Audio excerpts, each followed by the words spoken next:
right. Welcome, everyone. Nashville Interfaith Collaboration to End Gun Violence is hosting this tonight, the gun safety in a pandemic.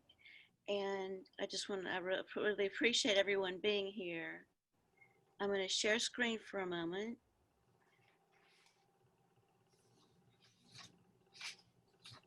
They're learning how to do the Zoom.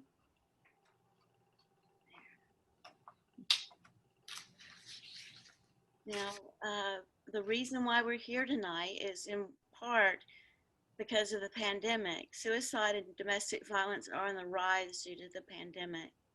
The pandemic makes mental health issues worse. Suicides make up to 2/3 of gun violence. And Tennessee ranks in the top 5 in the USA for gun violence already before the pandemic. Faith leaders have a role in helping prevent suicide, domestic violence, and unintended gun injuries and violence. Safety issues in the home and while hunting are some of the things we're going to discuss tonight. And what are some common mental health signs that faith leaders should look for in their congregations? So there's a lot to look through here tonight. Now I'm going to stop screen sharing for a moment.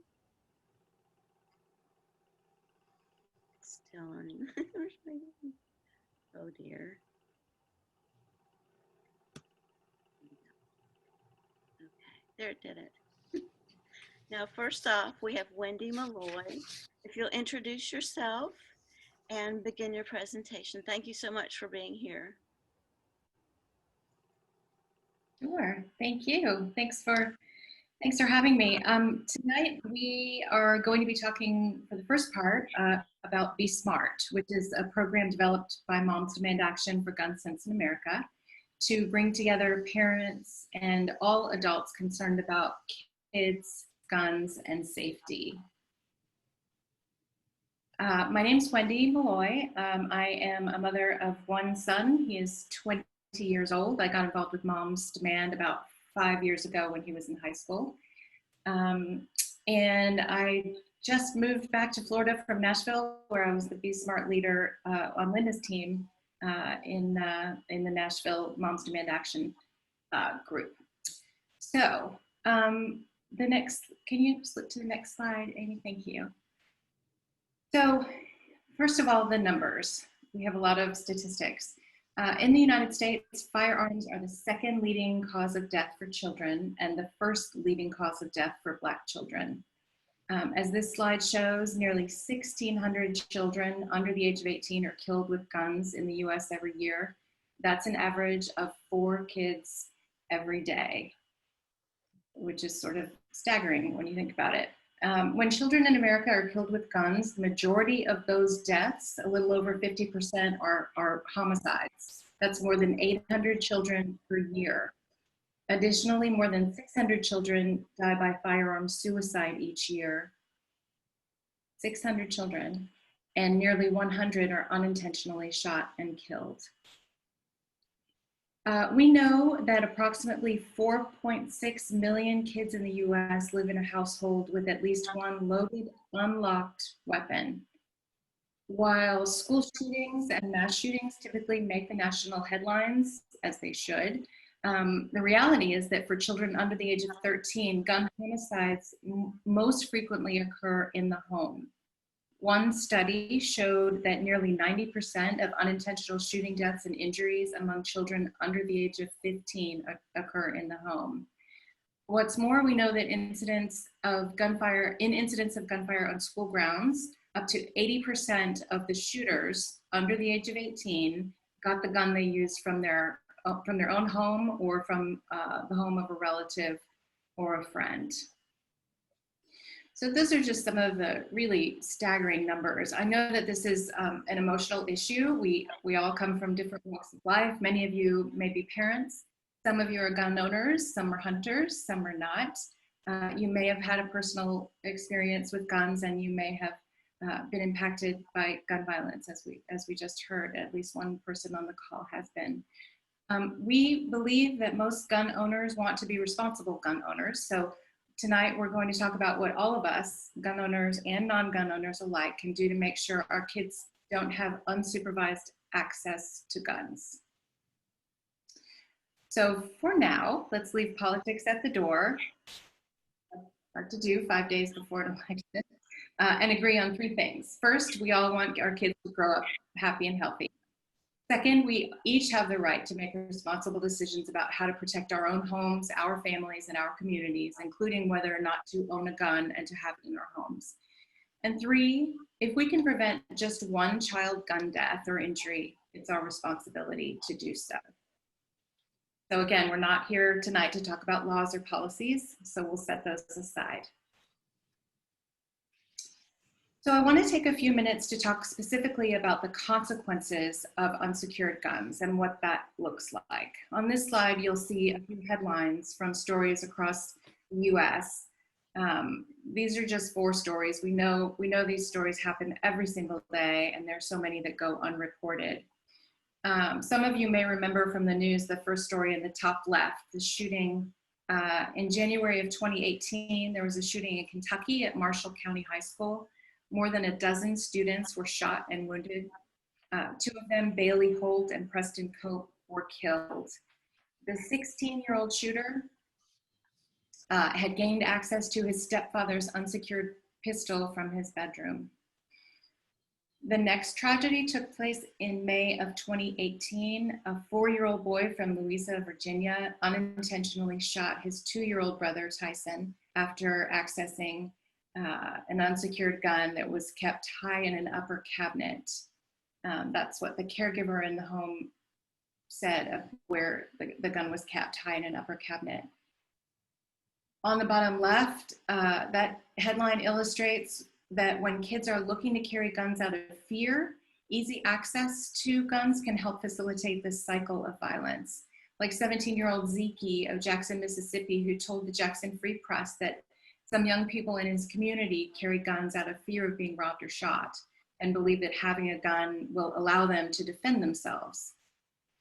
And our final story is about 13-year-old Mikey from Brewster, New York.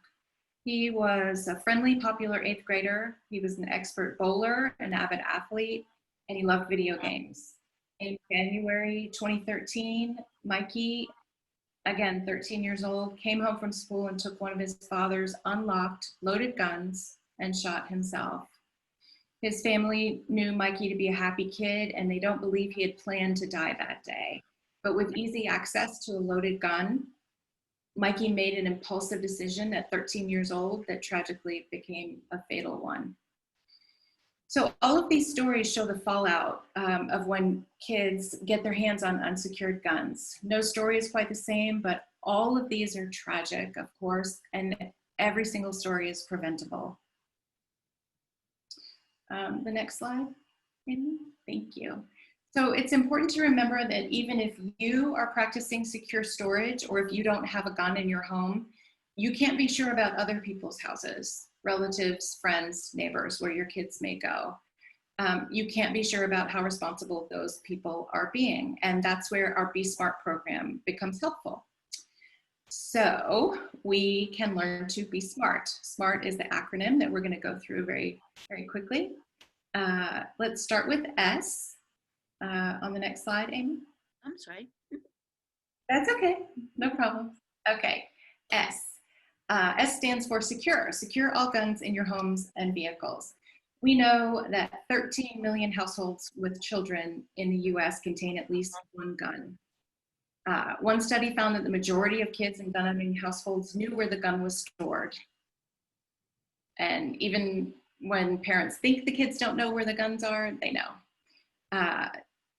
We need to make sure that we store our firearms locked and unloaded and store the ammunition separately. Hiding a gun is not securing a gun.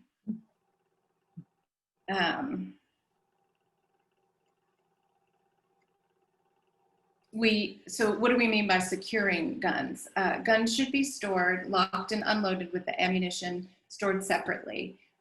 We talked about the 4-year-old Virginia boy who unintentionally shot his 2-year-old brother after accessing an unsecured gun that was just stored high in an upper cabinet. And Zeke from Mississippi, who spoke of the complicated safety reasons that push some teens to want a gun. There are lots of reasons, some complicated reasons that kids complicated emotions, around guns, curiosity to fascination to fear. And as adults, it's our responsibility to make sure that kids don't have easy access to these guns. Research also finds that secure storage is associated with a decreased risk of firearm suicide and unintentional firearm injury among children.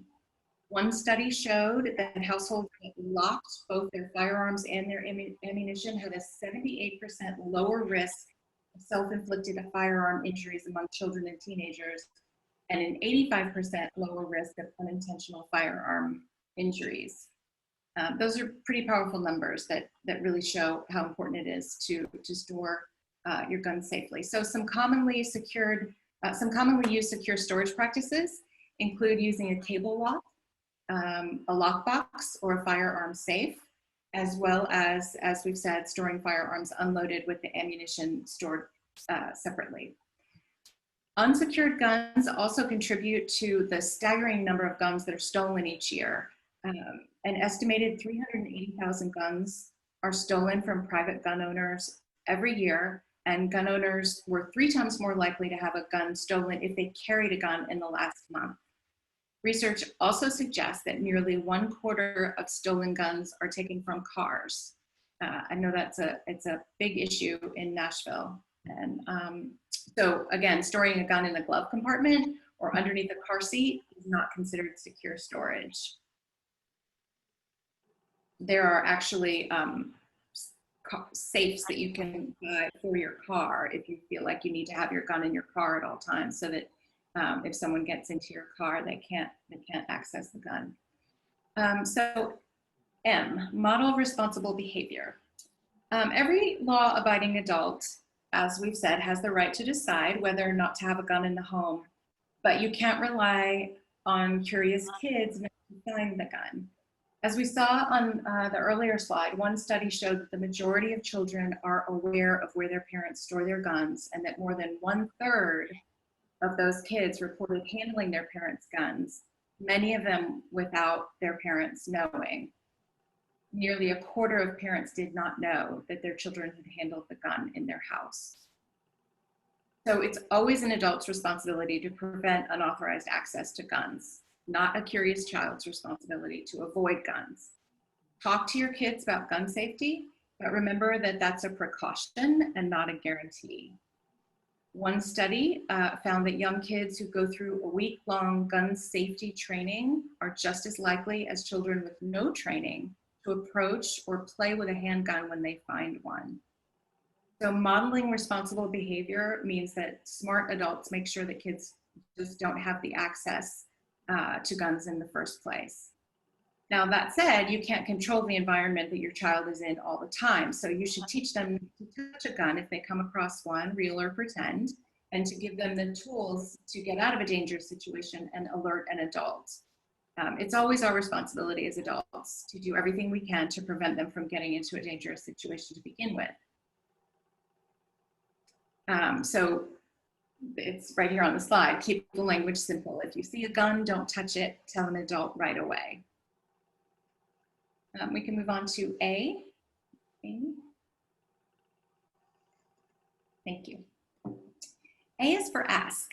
As we've mentioned, there are approximately 4.6 million children in the US living in a household with at least one loaded, unlocked gun. That's why we need to ask about firearms and other homes your child is visiting. That's the A in SMART, ask about unsecured guns in other homes. We generally make it a practice if your child is going to someone's house to find out if they have a dog or a cat, if your child's allergic to cats, if there's a pool on the property, how much screen time they're going to have, things like that. So we really encourage parents and caregivers to make this a part of the conversation as well. Asking about guns in the home can be as natural as asking about any other safety issue. It can seem a little bit awkward at first, so we sometimes in our meetings with community groups, we go through a role-playing exercise where you may encounter some resistance, but generally I have found that most parents are pretty open to this conversation, especially now as gun safety and gun violence are such a, unfortunately, such a common topic right now with so much gun violence in our culture. The next slide is one more. R, thank you. Let's talk about recognizing the role of guns in suicide. As we talked about with Mikey's story, access to a gun can mean the difference between life and death. As our kids get older, you may need to consider taking another look at your storage methods. If you've been using just a simple cable lock, you may want to think about getting a gun safe. We all know how curious children can be, so as they get older and more resourceful, we need to act accordingly. Also, if you know that a loved one in your household is in distress, you might want to consider temporarily removing the gun from your home. Here's a little bit of information to take into consideration. Most people who attempt suicide do not die unless they use a gun. In fact, 90% of suicide attempts with a gun result in death, which is a much higher fatality rate than any other means of self-harm. This contributes to the fact that 40% of child suicides involve a gun. So if you consider temporarily removing a gun from your home, how can you do that? Where do you take it? Local law enforcement is generally willing to temporarily store your guns. Some licensed gun dealers or gun ranges may be willing to temporarily store your guns. Or you could temporarily, again, ask a friend or family member to store the firearm for you, just until the crisis has passed with your loved one. And again, to manage risk for that friend or family member, you should be sure to lock any guns that you transfer and not provide the key or the code. Next slide. Some stats about suicide. These are very disturbing numbers. The National Youth Survey conducted by the CDC showed that 17% of high school students had seriously considered attempting suicide within the last year. One study showed that 41% of adolescents in gun-owning households report having easy access to the guns in their home. And as we discussed earlier, research shows that secure firearm storage is associated with a decreased risk of child firearm suicide. We know also that a lot of kids right now, I think we're going to talk about this later in the evening, are home alone. People are stressed. It's a very difficult time for everyone with anxiety and financial worries, economic, just so many things are stressful right now. And having access to guns can really be the difference between life and death. We have some numbers on the screen here: the National Suicide Prevention Lifeline, the Trevor Project for LGBTQ youth, and there's a new number, 741-741, to text home to that number from anywhere in the US. It's a crisis hotline. And then T is for tell. That is the power of being smart. We have heard from people that because of Be Smart, they know to ask about the presence of guns before their children go to other people's houses. They've talked to family members about guns in their homes when they've recognized the role of guns in suicide, and that gun owners are modeling responsible behavior as a result of the Be Smart program. So it's important that the people who own and work with guns are also a part of this conversation. Research shows that law enforcement, the military, and hunting or outdoor groups, recreational groups, are particularly effective at communicating secure storage practices. So we would love for you to share the Be Smart message with your networks, with your friends, families, and community groups as well. And we'll just run through the acronym one more time. Secure guns in your homes and vehicles, model responsible behavior, ask about unsecured guns in other homes, recognize the role of guns in suicide, and tell your peers to be smart.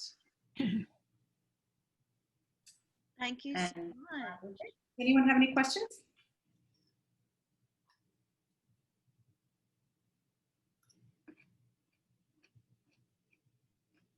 If there are no questions, we can go on to John Park. John, are you still with us? I'm here. Can y'all hear me okay? Yeah. I hear you fine. I've got your first slide, actually your last slide. Let me get to the right slide. Okay, little challenge. And I apologize for being archaic with my not doing the Zoom thing, but I just don't have a computer at home that is capable of doing that. Oh, you're fine. Thank you for being with us. Did you want to Sure. introduce yourself? Yeah, so my name's John Parks. I actually wear 3 hats with what I do. One of them, and probably the biggest one, is the hunter education coordinator for the Middle Tennessee area. I've been I work for the Tennessee Wildlife Resources Agency. It's a state agency, and my entire career has been in the law enforcement arena, which hunter education falls under the law enforcement division. So I've been doing this right at 30 years now, so on the downhill slide. Wow, we appreciate your service. That's amazing. Yeah. So anyway, just, I guess, have you got the green slide up that says today's hunter? I do. Slide number 1. Okay. So before we go, I'll just kind of start out by just giving a little bit of data. So the hunter education course is required for anybody once they turn 10 years old to be able to go hunting. That's, with this whole COVID thing, has changed somewhat. Used to, the traditional way we did hunter education classes was the kids would come in on a Saturday and Sunday, or a Monday through a Friday for a couple hours a night. Had a total of 12 hours of classroom and field work, which includes the shooting portion. With the whole COVID thing, it's changed a whole lot to where now, and it doesn't make a lot of sense. We fought it, but we were overruled. Now they can do the entire course online with no instructor interaction, or no actually getting hands-on firearms and going out and shooting. Hopefully it goes back to the way it was, because as instructors, we would much rather have kids in person to be able to interact with them, show them what right looks like. Obviously we can't do that in this environment, and we're afraid that there's just going to be a lot of parents pencil whipping this just to get their kids certified so they can take them hunting. But that's what we're living in right now. So when we do this, the kids really enjoy being with us in person, because we have orange guns that are just for demonstration purposes only. They don't fire. The actions work just like real firearms. However, even if you load them, they won't fire. The kids like it, and when we go through the slides, I'll kind of explain what we do during the class. And on the slides, what I sent is just one chapter of about 10 that we cover through the whole traditional course, the in-person course. And it started out as 70 or 80 slides, and I was told I only had 10 or 15 minutes, so I just whittled it down and tried to make it in a logical order in the 22 slides that I've got here. One thing I do want to point out is we're talking about the pandemic, and our license sales this year, and it's kind of misleading, but our license sales this year have increased 150,000 or so over previous years. And that's hunting and fishing. There's no way to tell which is hunting and which is fishing. However, we know a lot of it is going to be hunting. So definitely a lot of interest right now in anything that gets people outdoors. And not all the kids that take this course are actually hunters. We have what's called scholastic trap teams in high school all across the state, where they go out and they shoot, trap, and skeet. You know, it's kind of like a football team, but instead of playing football, they go out and shoot, trap, and skeet. There's huge tournaments all over the state, and then there's a national tournament that the winners go to. It's a really big deal. And all the kids that are on these teams have to pass our hunter education course. And we're finding that a lot of those kids aren't really hunters. They just like to shoot. So with that, that's the intro. And then if you'll go to slide number 2.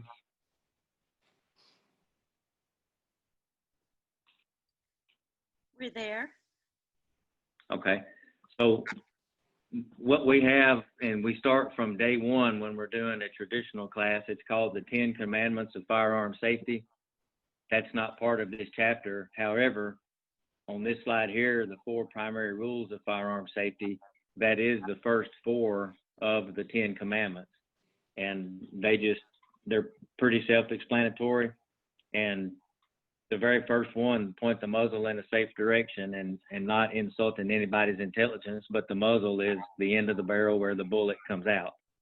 And we preach through this whole course that if you learn nothing from this, learn to keep that muzzle in a safe direction, because no matter what happens, if it should go off, if you trip and fall, whatever, if it's loaded and you think it's unloaded, if the muzzle's in a safe direction, it's not going to hurt somebody when and if it goes off.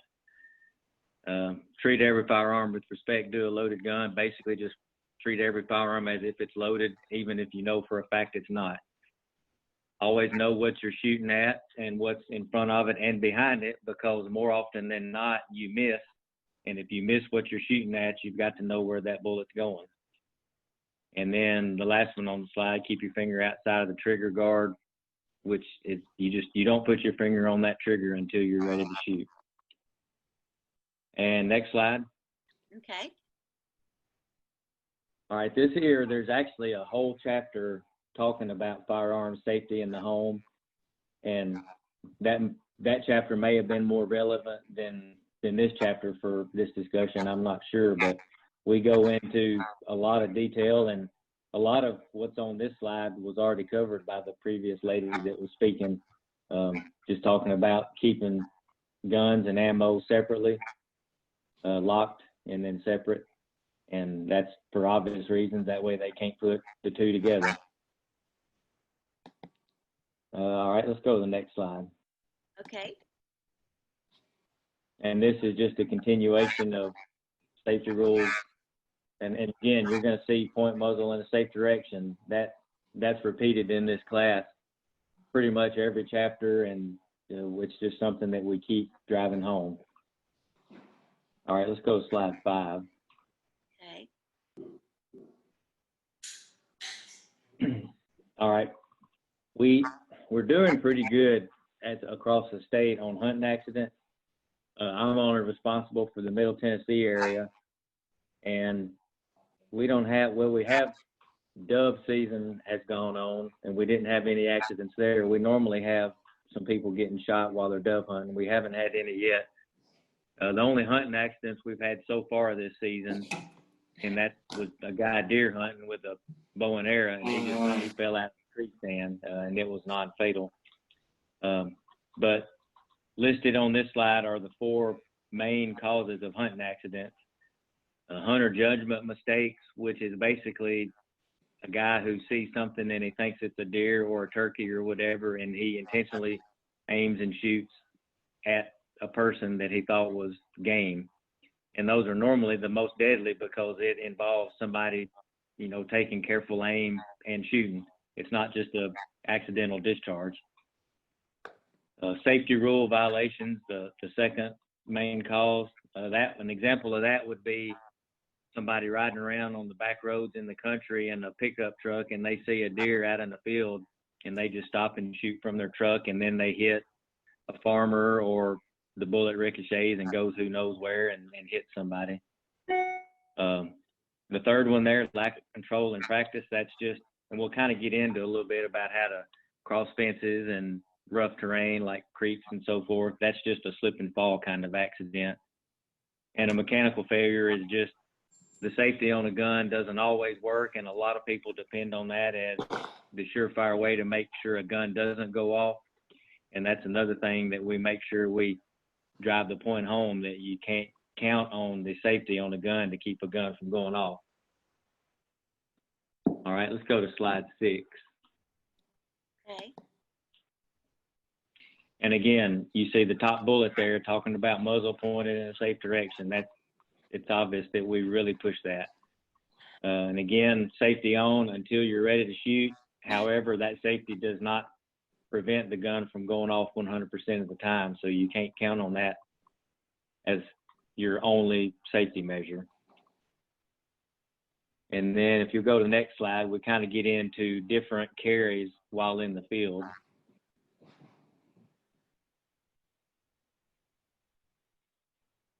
I believe that's slide 7. Yes, we're there. Okay, and I'm not gonna, these are very self-explanatory. I'm not gonna just read the slides to you because the pictures show more than I could talk about. What I will talk about though is that particular carry and what we like to do in the classroom, and we can't do this in this COVID world, but in the classroom, we like to get out these orange guns that can't be fired, and we line the kids up in a hunting party, either side by side or single file, one in front of each other. And then we go over all these different kind of carries and which carry would be safe depending on where you are in that hunting party. So for instance, this trail carry picture you see on the slide, that would be okay if you had somebody to your left or right, but it would not be okay if you were following somebody directly behind them. So that's how we describe those. And if you go to slide 8. Okay. And that's the sling carry, and the way we describe that one is it doesn't matter where you are in a hunting party, this carry is okay because you see where the muzzle's pointed. If you should have an accident, it's not going to hit anybody.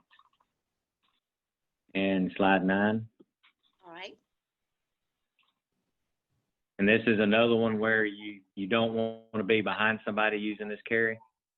A lot of people do it like this fella in the drawing is. He's not even loaded. You can see his gun is a single action break action, so he's not even loaded. But that carry is normally used just when you're walking around, not even hunting, because obviously he couldn't make a quick shot if he needed to.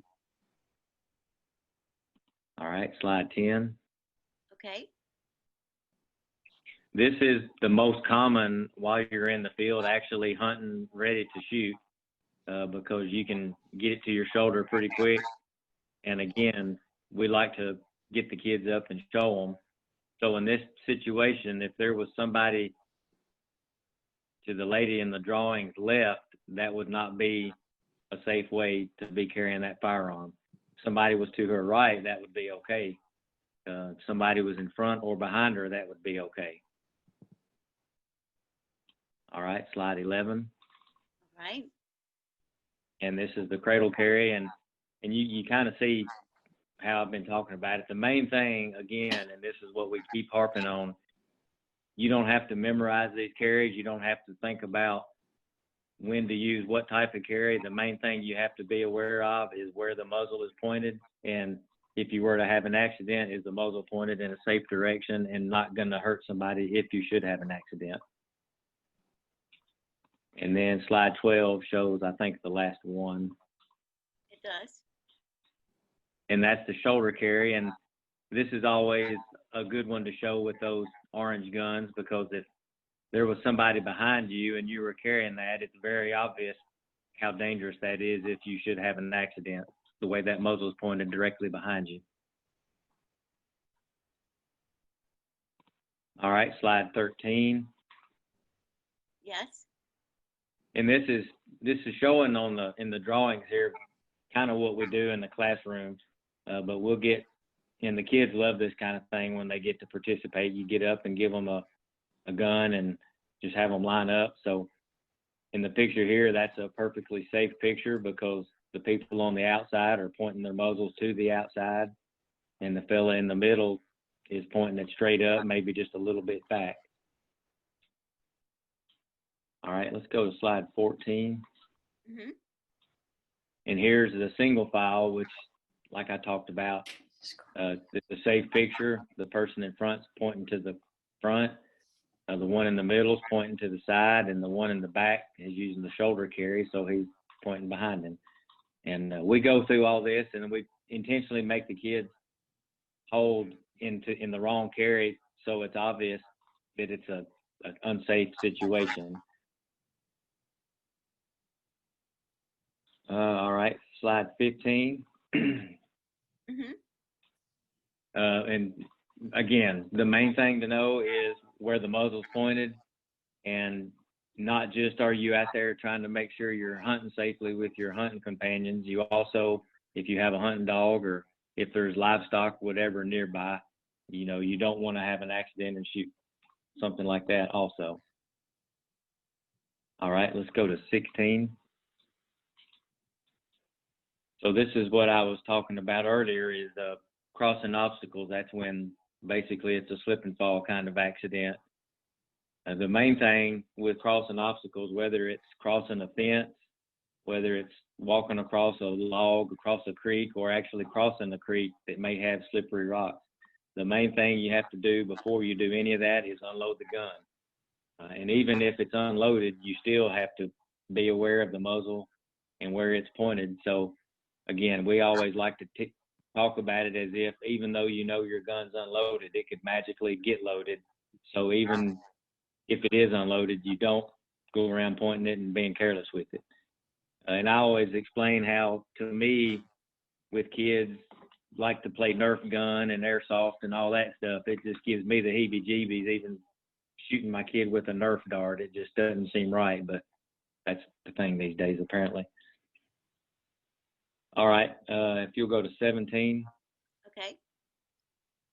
So this is just showing a picture of how, if you were by yourself, you would cross a fence, you would unload it, lay the gun on the ground, kind of scoot it under the fence.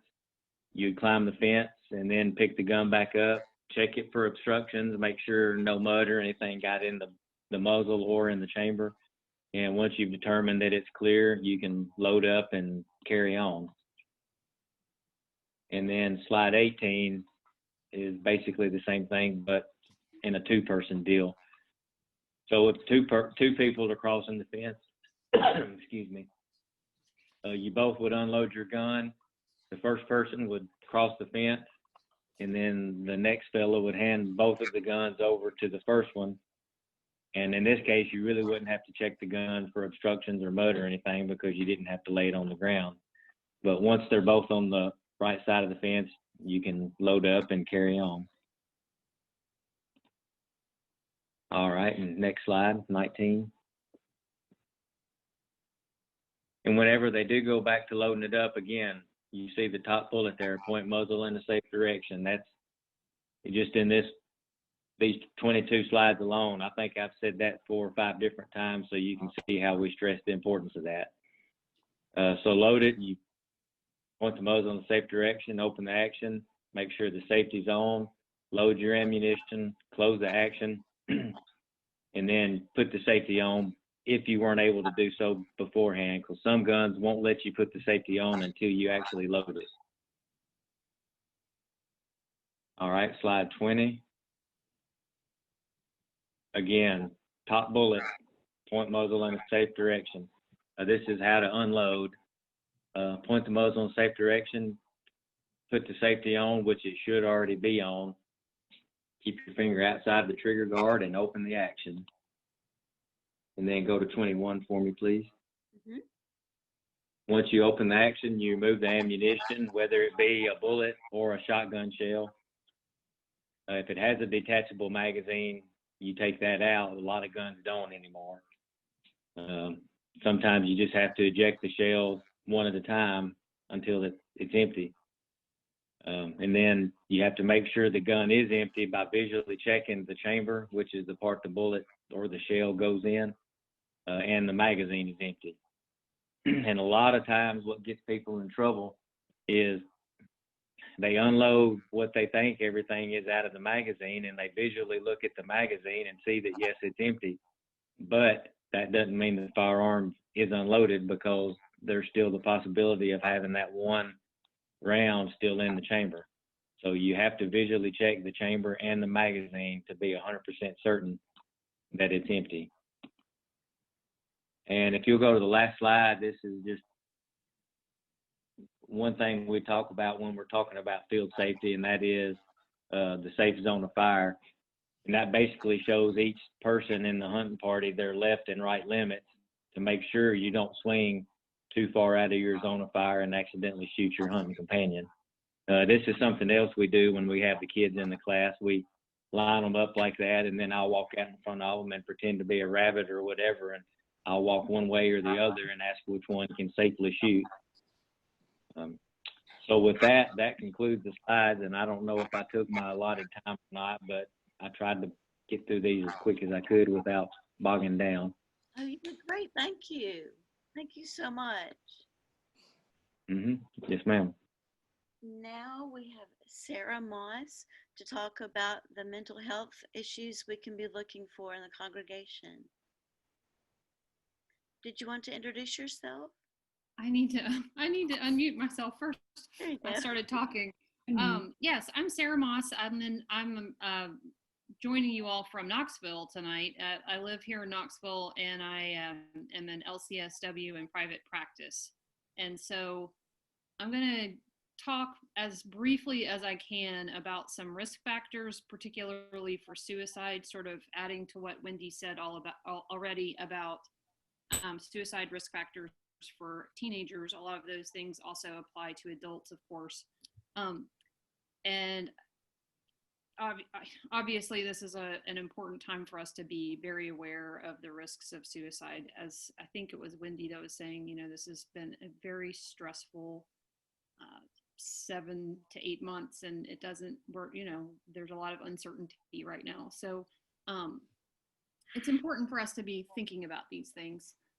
As Wendy said in the Be Smart presentation, we should all be aware that simply having a gun in the home is in and of itself a risk factor for both suicide and domestic violence.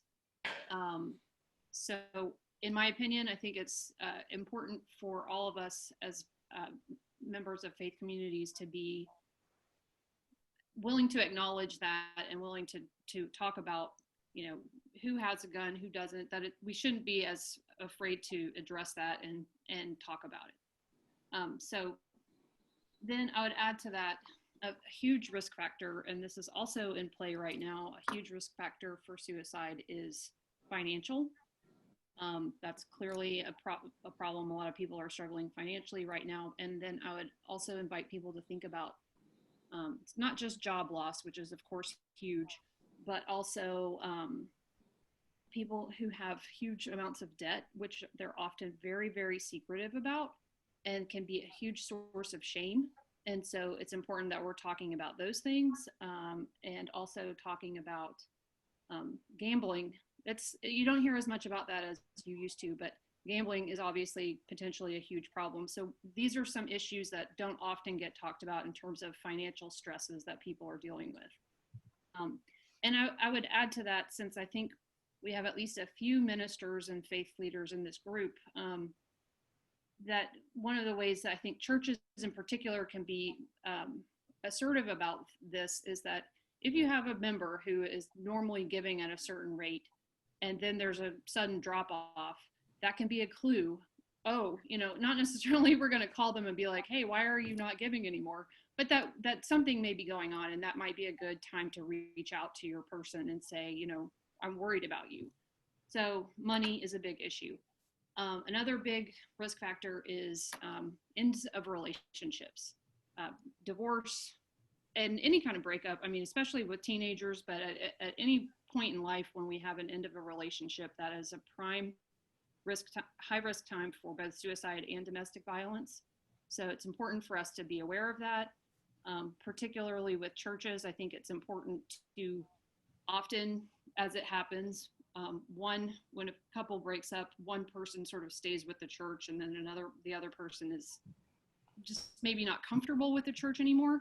And so it's important, even if that is going to happen organically, it's a great opportunity to at least reach out to both people, hopefully, and to say, hey, we understand that there's been some changes in your lives. So we want to make sure you're getting what you need. And if you're going to move on to a different congregation, we support that, but we just want to make sure you're getting the support that you need, because a lot of times people just feel even more abandoned by their churches. And so that's the worst time for that to happen. So that's and it's an important time to reach out to people.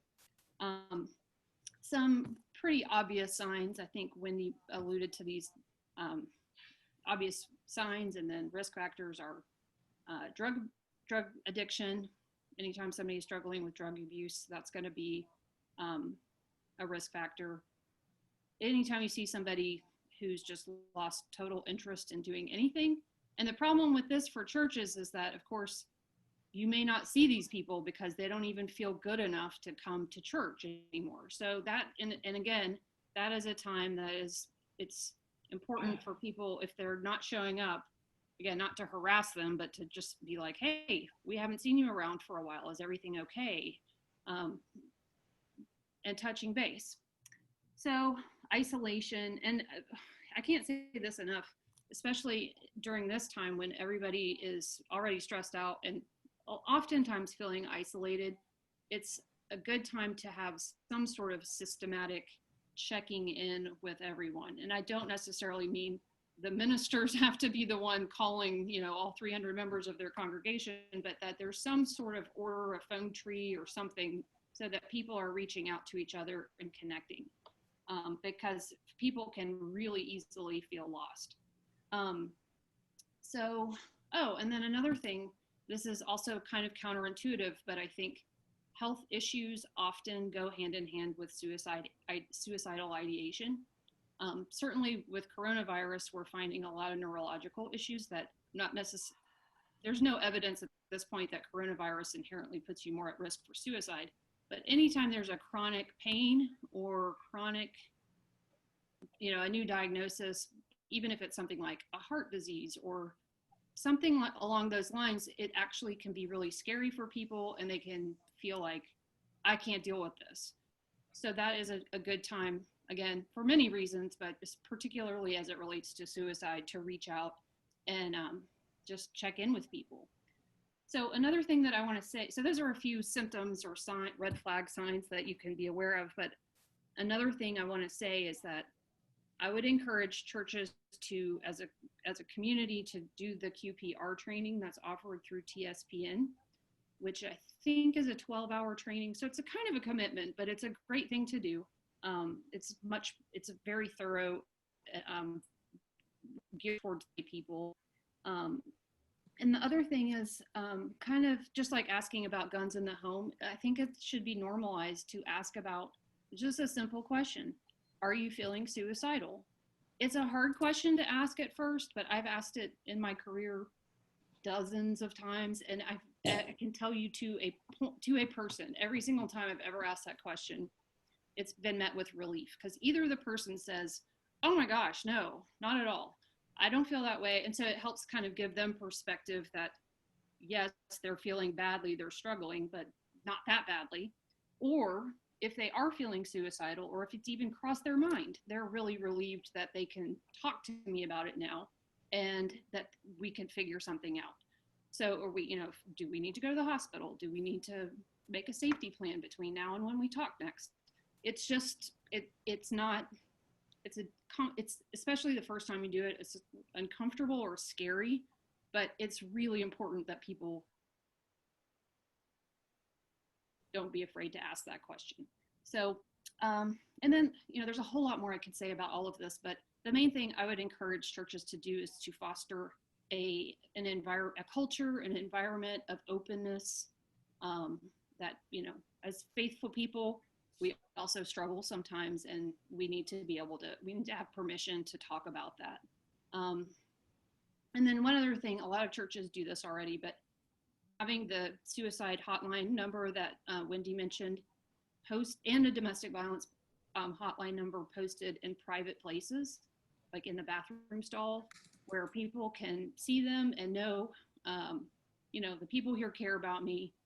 They want me to have resources that I need to be healthy and to stay alive. So I think that's think, yeah, I know it's a lot, but yes, I think, again, there's a lot more I could say, but I'll stop there for right now. Thank Thank you you. so much. Thank you so much. That was good. Thank you so much. Very helpful. And now we have Pastor James Turner II. Would you like to introduce yourself? Yes, Pastor James Turner II. Native Nashvilleian in South Nashville. I pastor New Hope Baptist Church.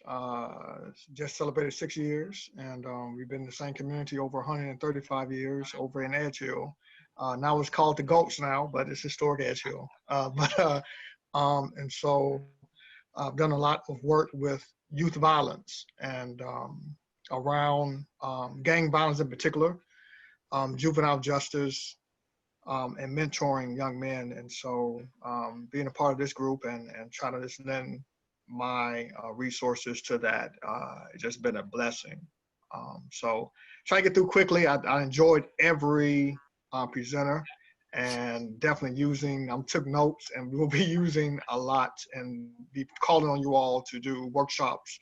And so this is as everyone used this big word, unprecedented times of this coronavirus. We have moved to, we've been online since actually Easter of this year. We have not been inside. The first time I've been inside was a couple of weeks ago for a funeral of a older member who was very beloved. We decided to open up for the family. But outside of that, we have been online. So we have to adjust. And so I know we have another pastor online and other that in the faith community and all of us in the faith community for that matter, that adjusting to this new online virtual service. I know some churches are opening up now, and we look probably to do that after the flu season, just to kind of see how we can do that safely in 2021 after we see what the virus does. But these resources online are so important.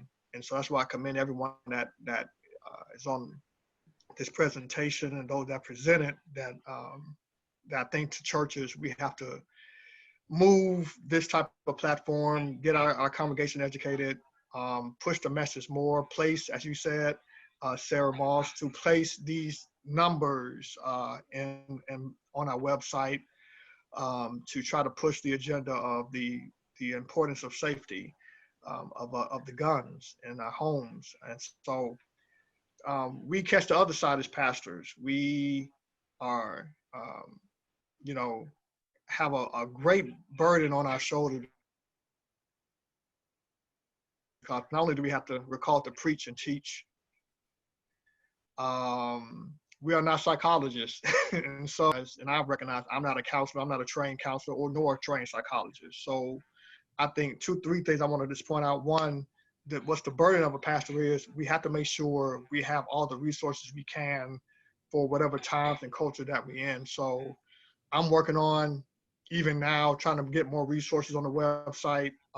Again, churches need to partner with organizations, Moms Demand Action, the SMART, suicide prevention. All of these have to be a part of our church, because we are the safe haven. We are one of the safe haven of our church. We're one of the largest facilities in our communities. And so we have to have as many resources, because we deal with everything. And then on the flip side, when you talk about the gun violence, we have to pick up the pieces of the families who are victims of gun violence. And so it's so important. And we have to recognize that, yes, we will give the spiritual support, both in word, both in prayer, and giving them the support, that we have to be on the other side of trying to prevent and be stewards of our congregation that God has given us, and the community that God has placed us in, to try to provide the community with the most resources. And that's part of us being a leader. It's our responsibility. It's not just preaching and teaching. So we have to go beyond. And so, I'm about to be a Dr. Turner next year, but I say that is through the seminaries I've been through, Morehouse, now Colgate. This is not taught in the seminary classes for a pastor to go in. And so this, whether I have to get with Moms Demand Action and SMART to say, hey, this needs to be a part of a course or a workshop for every seminary, this has to be taught, because again, we have this burden of trying to give our congregation the resources that they need to deal with all of these problems, including gun violence. Second, I want to say, like today, we have the burden of keeping our facilities safe. And with the backdrop of even today, it's all over the news, the stabbing in France in a church. And, just years from, in the Black church, from post-slavery on down, churches been bombed. We've actually, from 1991 to 2000, 30 churches have been burned or bombed in the United States. And there's a memorial at Lane College in Jackson, Tennessee, the memorial of all the churches that have been bombed in just the state of Tennessee. And so with that burden and the recent years, I think it's been over 5 years of the Charlottesville, South Carolina, someone came in and murdered, mass murdered congregation, including the pastor.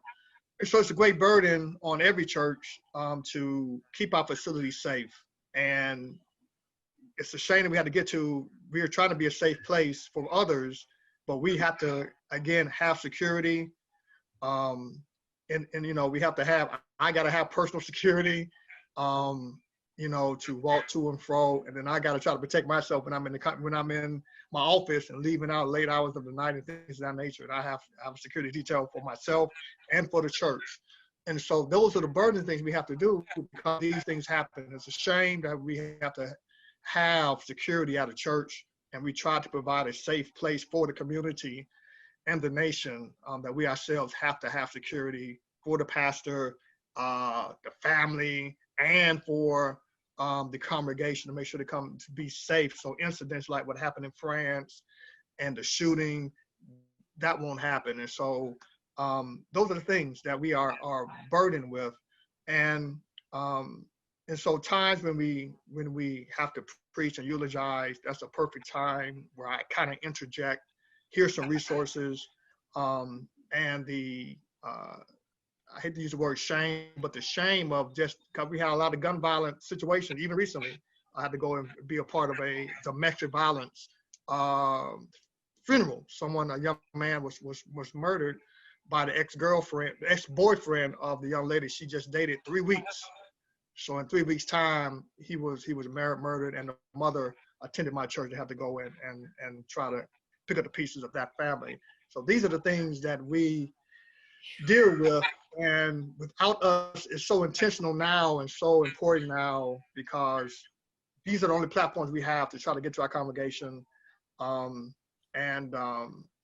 so it's such a burden of trying to get the resources out, you're not able to see them in church to feel and see what is going on in their lives outside the phone call. And so all we have is to try to give resources as much as we can. And so we just have to try to do our best and navigate and adjust. Yes, we will come out of this pandemic. They say it might be another year, but we have to really use the technology we have to press this issue, to use this time, because in this pandemic, there's been so much violence going on, domestic violence. We know it's going to increase in Thanksgiving and Christmas. And we have to try to do our best as pastors to try to make that happen. And then even with our young people, I have a mentoring group. I'm bringing it back.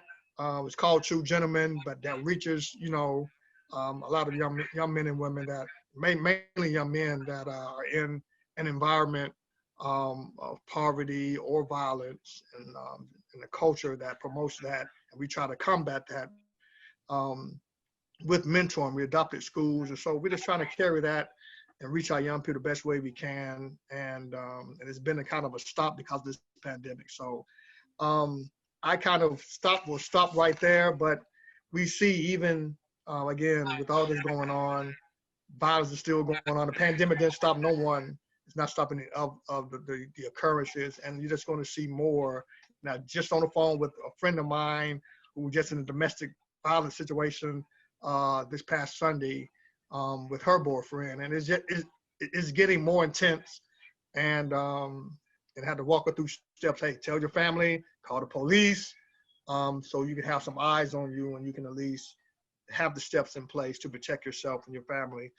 And so, again, this is a great burden on us. I hope I shared something that helped, but I really want to say I could thank you so much. Keep doing what you're doing, because as a pastor, I need you. I need you, and our churches need you. And I say again, we need to have these forums in our seminaries. So it's mandated that we have to talk about this on the issues that go beyond the preaching and teaching and the theological and scholarly work. This is real practical work. And when you become a pastor, these are the responsibilities. We got responsibility. God let us, however number you have, 100, 200, 300,000, as pastors, we have a responsibility. And so we have to connect with individuals like yourselves and continue to do the work, because we need to bring in our churches and give the resources to our ministries and our community and to our congregation. So I end right there. Thank you so much. We certainly want to make it easier for you to have the resources that you need. So thank Absolutely. you for Thank you. letting us know that, and Sure. let us know what you need, and we'll try Absolutely. to do that. We'll do. Thanks, y'all. Oh, you're welcome. Thank you. Should we open up for questions? We're at 8:02. What do you think? How's everybody doing on time? We good for another 15 minutes or so? I just wanted to say one other thing that I forgot to say. Mm-hmm. So I was, with the holidays coming up, I wanted to remind ourselves, this is a reminder to myself and to all of us, that the holidays are typically a really joyful time, but for a lot of people, they're a really hard time. And I think having some kind of healing service, or a service where we acknowledge what we've lost over the course of a year, something just to acknowledge, yeah, this is really special and beautiful, but also it's really hard. So, and I don't know how common that is, but I think it's really I know it's meaningful for people who are grieving, especially. It makes a lot of sense. And can I piggyback on that, just to say that the funeral this year, 2020, with just the funerals, we talk about the grieving, we have, anyone who lost a loved one has not really properly put away their loved one to rest. You all know we would have a packed house at any funeral for our loved ones, and got goosebumps and tearing up, but we have not put our loved ones away properly this year. It hurts because you only have a certain amount. We tried to do it, again, a couple of weeks ago, opened up the church the first time and had about 100 people in there, but we seat about 500. But again, just seeing the families hurt, but then not being able to, they having their funeral services in the funeral homes, graveside, or have to do memorials online. And I've seen that have to take families through those situations. And so, as you said, Sarah, that it's going to be a tough time this year, these holidays coming up, because they didn't have an opportunity to put away their loved one. And so we want to keep that in, memory. These are nice platforms, Zoom is, but it's nothing like, the touch, the hug. Can't even hug our loved one. I can't even hug my congregation, even when I go to funerals and funeral homes. And so it's a hard time. So let's keep that in the back of our minds moving forward. It's going to be a tough time this year. And whatever we do, I'm trying to get some fun things happening, even online. And we got a Halloween thing going on this weekend, outside vendors and stuff, just to get around some people and give the kids, do the social distance thing. But it's going to be a tough one this year, for that reason of what this pandemic has brought, even to grief for our loved ones. So I just wanted to definitely share that with everyone. Thank you. I had these questions from earlier. We've touched on a lot of them. I'm going to skip to the last one maybe, because we're running closer on time. How can we help those with mental health needs as pastors? And you said maybe the healing service sounds like a wonderful idea. But in the times of COVID, how do we really pinpoint and give them what they need?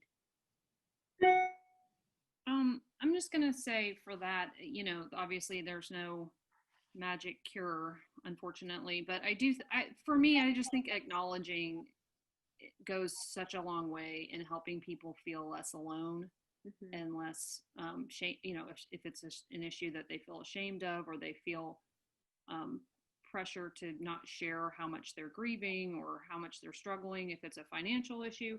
So I think just giving people permission to not be okay in a way is extremely powerful.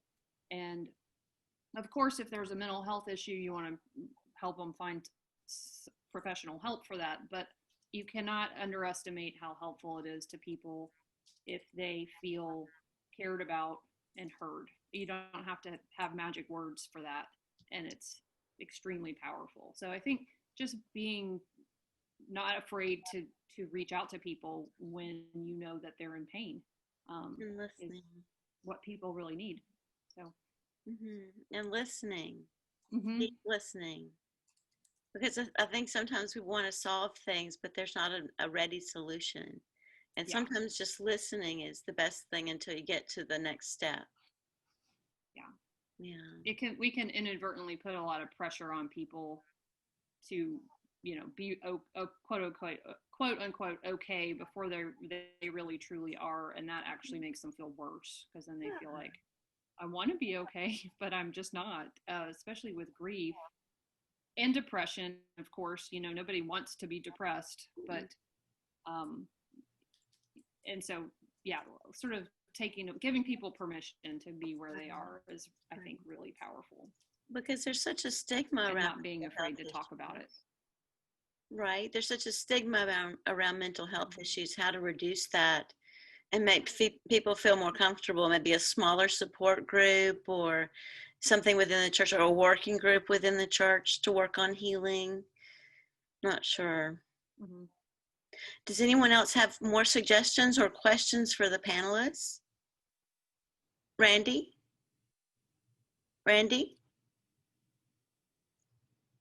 Mute. Can you hear me?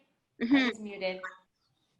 Okay, hi, beautiful program. Nice seeing all of you here. Really learned so much. And for instance, my congregation, I'm a music director at a little tiny church here in Nashville, and my participants weren't able to be here this evening, but it was amazing. And so I noticed, we're recording this. Maybe I'll share that later, but also like with the SMART program, tell us how to share that with our churches, with our any youth groups. It was really, really important stuff. I mean, but actually the whole conversation, things about writing hotline, notices in small areas in the churches where people might see it, when you included suicide prevention, Trevor Project, all that stuff, little seeds of hope for people that aren't. And then of course, like you said, the services, we're doing an All Saints service tomorrow virtually like this, but with the hope of people being able to put in the chat like prayers for people that they've lost, that it's hard. This is just such a hard time. And those statistics really, really, I mean, I'd heard them before, but there's something about when you see them in this presentation, the way it's presented. So maybe you can tell us how we can get SMART in our churches, that program, that PowerPoint, to share it, in other ways. Sure. We have a Be Smart team within Moms Demand Action. Okay. And Linda or Sarah can connect you with a volunteer who can present. We've done it virtually dozens of times since March. So yeah, it's really easy to do in this kind of format, and we could just set something up with your group. Great. Yeah, it was great. The whole thing was beautiful. Just listening to everybody was really moving and really important, because I think it was the Reverend who said it's going to be a long winter. And I feel like we need this right now, because we're in for the long haul, but this is all really powerful tools. So I'm very moved. Thank you. You can also, sorry, Randy, go to besmartforkids.org. Yeah, I think okay. There's information on the website as well. Okay, I'll jot it down. Thank you.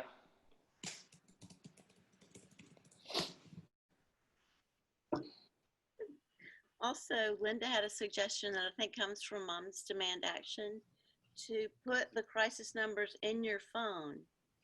so that you don't have to remember them or look them up. They're just right there because everybody's carrying their phones anymore. Right. So that was a good one. Does anyone else have any more questions or concerns? Ready to wrap it up? Thank you all so much. This is going to be shared wherever we can, and we so appreciate you all being here and your expertise, and want you to have a safe and blessed night going into the night. Thank you all. Thank you. Thanks so much. Thank you. Thank you.